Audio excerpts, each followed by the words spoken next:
Oh, we rolling? What's going on here? Are we rolling? What's going on? Joe, how are you, everybody? Yeah, I just passed somebody walking on the road. First I thought it was a landscaper. I got closer and I realized, you know, it's somebody who I thought was carrying a weed whacker.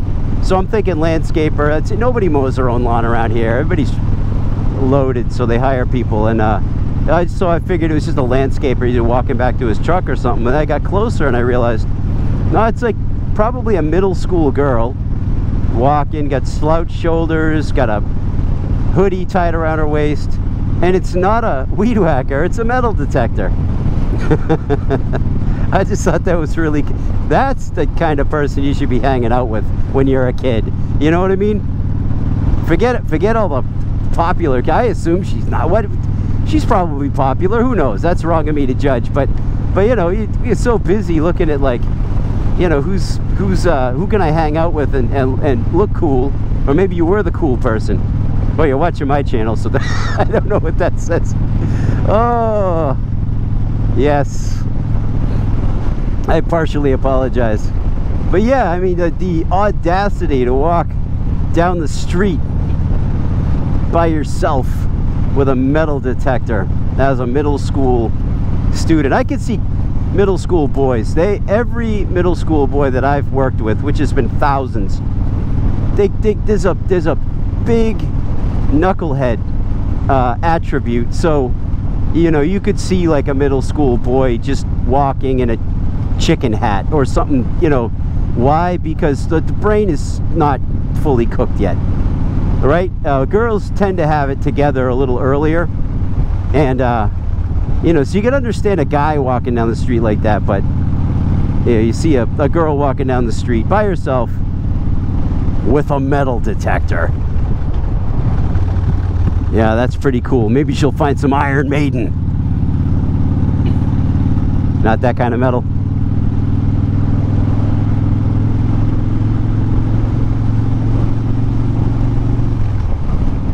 Speaking of metal, so I've been the point person now on the worship team at my church, and you know, I play bass and sing, and so that's, you know, you don't see a lot of that. Well, I do, because I pay attention to bass players, and but you know, in mainstream you don't see a whole heap of bass players that play bass and sing lead vocals typically.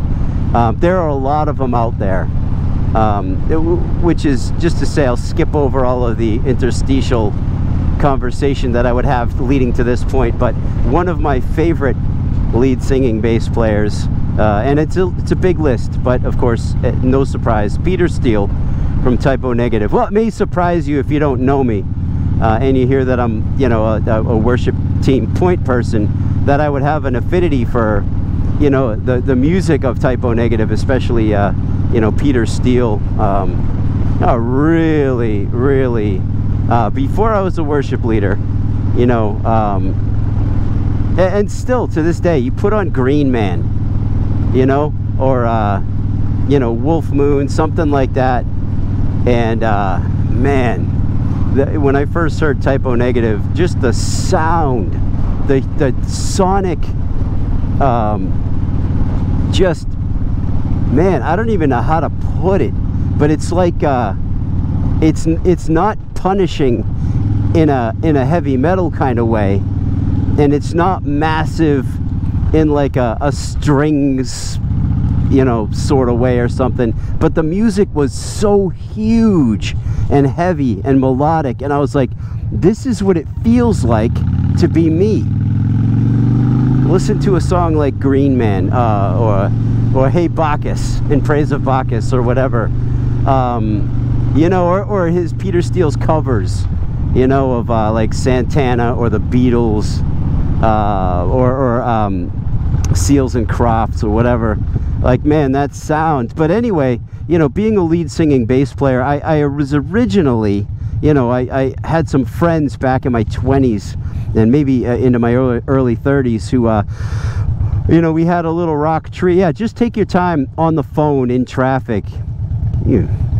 I'm telling you what, dude, it's a good thing I'm a nice guy now. Oh, take your time in front of me, that's fine. Don't take your time in front of my grandfather back in 1982, because you will find yourself a hood ornament.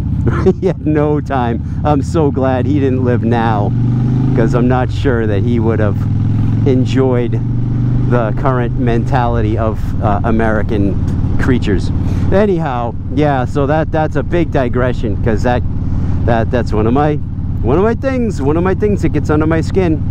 If you're gonna cross, put a little pep in the step, right? Or get off the phone. Otherwise, if you get hit, hey, sorry, I guess, you know, because the other guy in the car honestly is probably texting too, and may not see you, or they may think you got a little pep in your step, and as they roll forward to place their bet on tonight's game, they might just end up hitting a speed bump, you know. So be careful out there, people.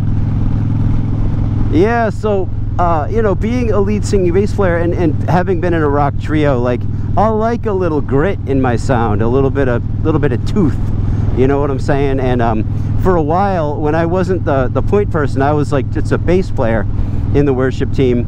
I was playing through a PA, my monitor next to me. We don't have in-ears. We use real just out, you know, monitors, which, you know, on our stage is like, you know, you got, it's not the greatest. But anyway, what was cool about mine was that thanks, buddy, thank you.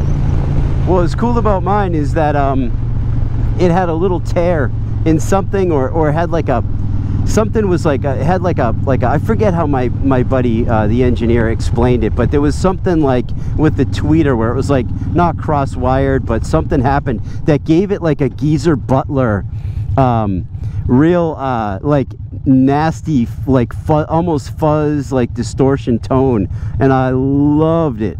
Like, I don't care that you couldn't hear it that way from the house, you know, out in the front of house, but on stage and in my ear, what I was hearing as I was playing was a really super cool tone.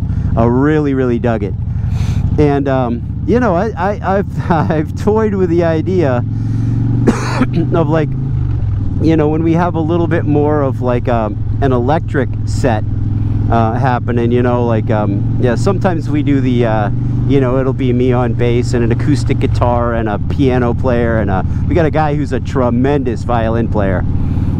He's really good, and but sometimes if it's a stripped down group, we have no piano player or whatever, I like to have a small electric kit, you know, like, yeah, put my buddy on electric guitar instead, and then we got a really killer drummer and all that sort of thing. So at that point, I would like to be able to add a little bit of tooth to my sound, you know, just a little grit on there, just to give it some, I guess, authenticity or something. I'm not exactly sure what I'm trying to say, but hey, you know, all I can do is give it a try at some point. So what I was thinking was, you know, I run through my Tech 21 DP3X, which is a Doug Pinnick Sans amp from Tech 21, and I was thinking maybe if I put my Ross fuzz just thereabouts and just turned it up just a little bit, just enough to add some character to the sound. Now the sound through the DP3X is really good. It's warm and it's present, and I really like it, but I would a little bit of tooth on there, at least for certain songs. I would like it even more. And for the 1 out of 1,000 people out there, I was being generous, the 1 out of 100,000 people out there who actually listen to the bass intentionally and don't just feel it, they might appreciate it. So who knows? And guys, what were we even talking about? I have no idea. I have no idea. But I love Peter Steele's tone. I was watching a video earlier today, and you know his tone. He's got the Boss distortion, DS1 or whatever. He had a chorus. I think it was also a Boss, and that's pretty much what he had. I think he had a delay in there and some other stuff, but really that distortion and the chorus, you put those together, and you know, play it with a pick and play some chords on the bass, and you know, talk about a massive sound. And I just really love it. And he's a big Paul McCartney fan. Paul McCartney, you know, he listened to some isolated tracks. He got some pretty cool tone in there as well, off his Hofner and off some of the other basses he played over the years. And that's it, guys. Matt the Greeter, care about you. Keep it heavy. If you don't play an instrument, hey, give a bass a shot. Get yourself a fuzz pedal or a distortion. Wait till your neighbors are gone, or the neighbors that you don't like have just got home. Crank it up and take the wallpaper off the walls. You know what I'm saying? All right, guys, Matt the Greeter, care about you. I'll talk to you soon. Bye.